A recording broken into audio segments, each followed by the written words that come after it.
All right, chapter 17, we start dealing with we start dealing with additional aspects of aqueous equilibrium. So we're going to continue to work with Ka, Kp, and how acids and bases can be affected, and how we can work with acids and bases in real life, and how we can kind of manipulate them to our benefits. So, all right, we have to review kind of the common ion effects. So again, here we have acetic acid mixing with water, forming the hydronium ion H3O+ with the acetate ion CH3COO-.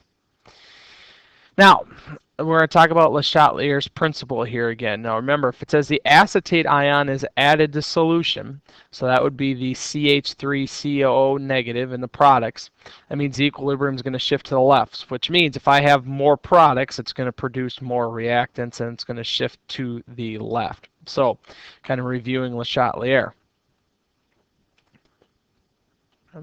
So, using the common ion effect, we're going to kind of have a mini ice problem here, but this is a little easier than before. So, it's a math problem. Calculate the fluoride ion concentration and the pH of a solution that is 0.2 molarity HF and 0.1 molarity in HCl. So, we know the prescribed value for HF, the Ka value for HF, is 6.8 times 10 to the negative fourth. We know that our Ka equation is H3O times F minus over HF. We know three out of four things in this equation. We know Ka, it's 6.8 times 10 to the negative 4. We know the concentration of HF, which is 0.2. We also know the concentration of H3O. Now, why do we know the concentration of H3O? It's because, remember, strong acid is present. So remember, all strong acids dissociate. So this HCl is going to dissociate. And since the concentration of HCl is 0.1, our initial concentration of H3O is 0.1. So we know Ka, we know HF, we know H3O+. We're able to rearrange this equation, solve for X. Now at equilibrium, we have a weak acid, so it's rarely going to dissociate. So the concentration is going to stay the same.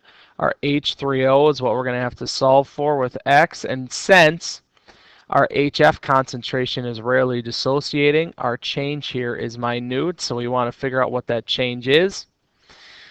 Plugging in what we know, our H3O concentration and our HF concentration, we can solve for X, and our change in X is fairly small because we're dealing with HF, a weak acid, which is 1.4 times 10 to the negative 3. If we go ahead and add that in and solve for our pH, 0.10 plus X, which is a very small number, we still get approximately 0.1. Take the negative log of 0.1, and our pH of this solution is around 1. Another way in which we can kind of manipulate solutions and acids and bases in our favor is if we can form a buffer. Now, what is a buffer? It's a solution of the weak conjugate acid-base pair, and it's something that's very resistant to pH change, even when a strong acid or base is introduced. So you'll see buffers present when you want to keep the pH fairly stable in a solution. And the pH of a buffer can vary for all the way from 3 to 10. It can be outside of 3 to 10, but usually you see 3 to 10 as your pH range. But these solutions are very resistant. So how do we build buffers, and how does a buffer work?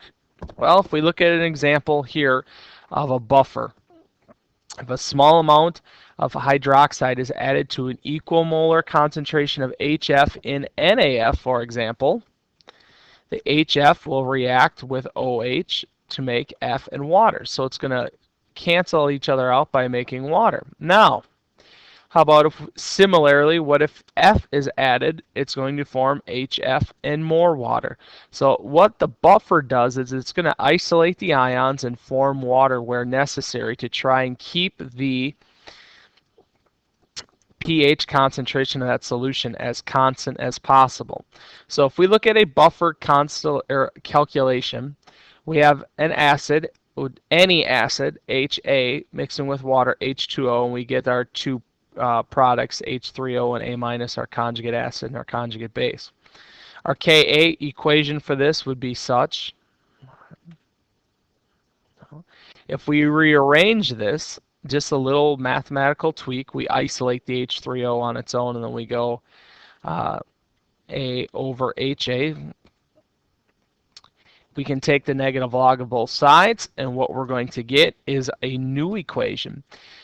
The negative log of Ka is equal to the negative log of H3O plus the negative log of A minus over HA. The negative log of Ka is pK. The negative log of the hydronium ion, H3O, is pH. So if we really think about this equation, we're going to get pKa is equal to pH minus the log of the concentration of the base over the acid. And you can rearrange that slightly to get pH is equal to pK plus the log of the concentration of the base over the acid. And this is the Henderson-Hasselbalch equation. And this is really useful in figuring out buffers and making a buffer solution if you need to do so. So, by applying the Henderson-Hasselbalch equation, we're going to have a math example. What is the pH of a buffer that is 0.12 in lactic acid and 0.10 in sodium lactate? The Ka for lactic acid is 1.4 times 10 to the negative fourth. Well, our Henderson-Hasselbalch equation tells us pH is equal to pKa plus the log of the concentration of base plus over the concentration of acid.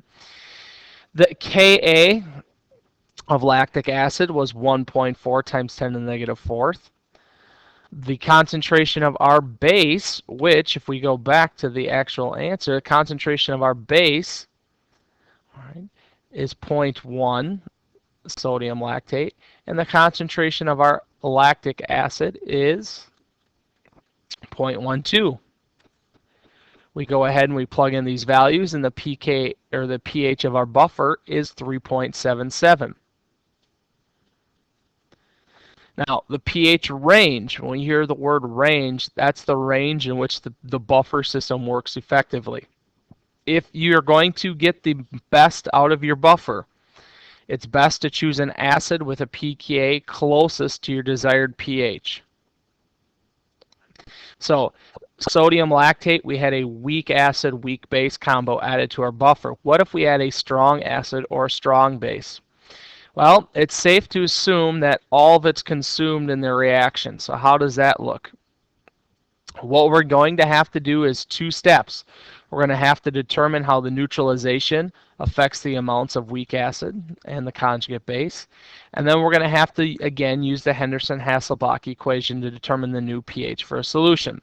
So this time, we're going to add a strong acid or a strong base into our solution. So we have a buffer is made by adding 0.3 moles acetic acid, that's HC2H3O2, and 0.3 moles of sodium acetate to enough water to make 1 liter of solution.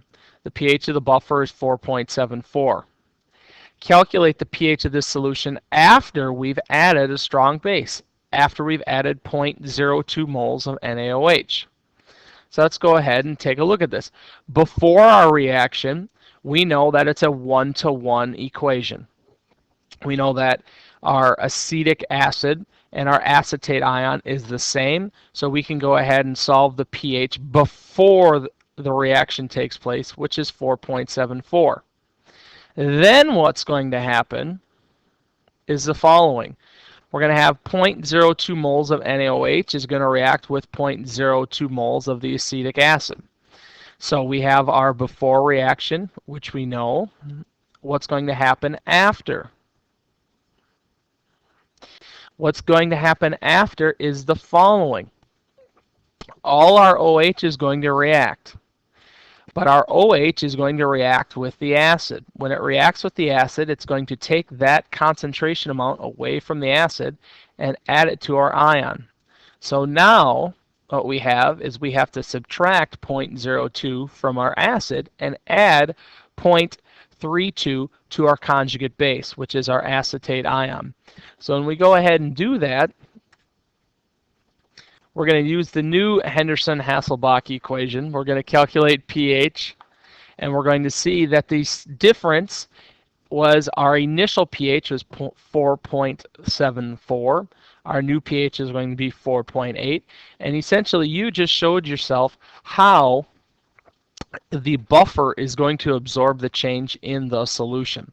So regardless of whether you're adding a weak acid, a weak base, or a strong acid or a strong base, buffers are going to be able to resist that change in pH.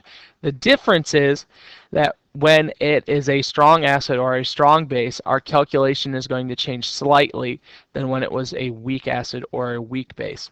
So buffers is going to conclude section 17.1.